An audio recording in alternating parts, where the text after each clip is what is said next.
Mr. President, Excellencies, distinguished delegates, and ladies and gentlemen, I am deeply honored to present my second report to this Human Rights Council. Today, I wish to provide an update of the human rights situation within the Democratic People's Republic of Korea, underscore the connection between accountability and states' duty to protect human rights, and finally, highlight the ongoing initiatives undertaken to advance accountability. Recent events, notably the decision made in January 2024 by the DPRK to no longer pursue Korean unification, have raised growing concern, mainly because no dialogues on reunification or the reunion of separated families had been held for several years, and this will potentially impact the prospect for victims to reunite with their loved ones. The government's decision did not seem to be followed by alternative plans towards a peaceful solution to the prolonged state of conflict on the Korean Peninsula. Excellencies, the path to sustainable peace demands engagement and full respect for human rights. Yet, the DPRK remains isolated from the outside world. Its stricter border controls have made very challenging the escape and transfer of information regarding recent human rights developments within the country. The limited available information indicates that restrictions on freedom of expression and other fundamental rights have been tightened by new laws.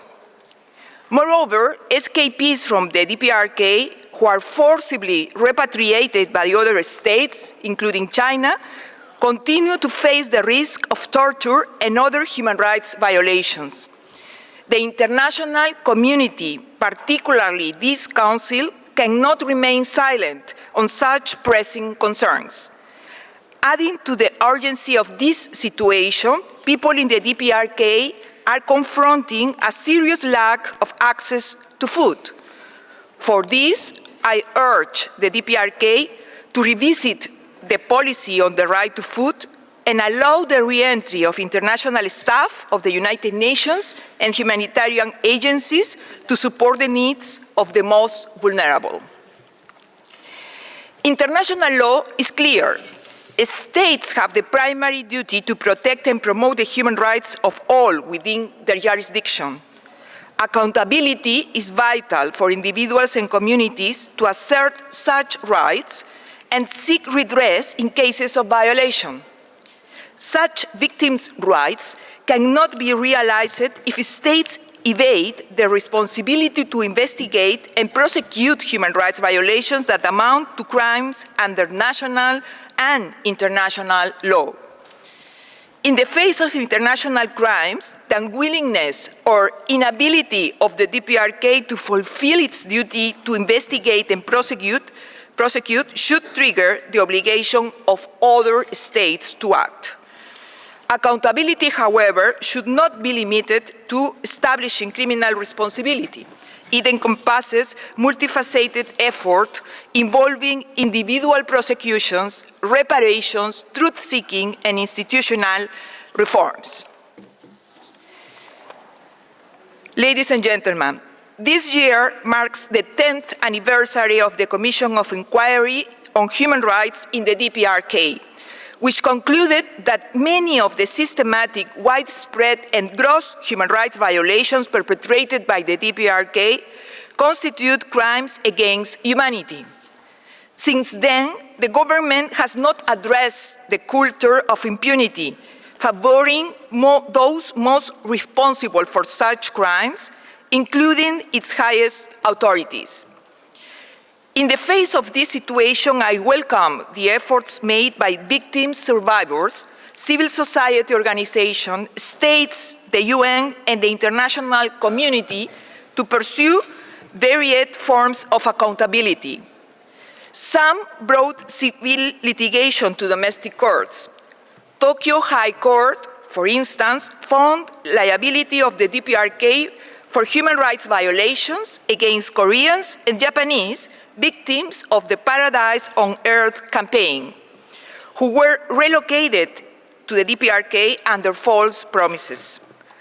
Other victims shared their stories with the United Nations, governments, and civil society organizations so that human rights violations could be documented. Some organizations submitted communications to the prosecutor of the International Criminal Court on behalf of victims, though the office declined to open an investigation given the lack of jurisdiction of the court.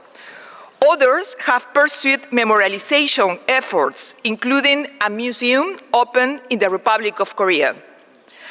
I recommend further exploring the following areas. The international community should strengthen engagement with the DPRK through the UN human rights mechanisms. States members of the ICC could pursue innovative strategies for referring cases related to possible crimes committed in the territory of a state party, while diplomatic efforts should persist in procuring a referral by the Security Council to the court.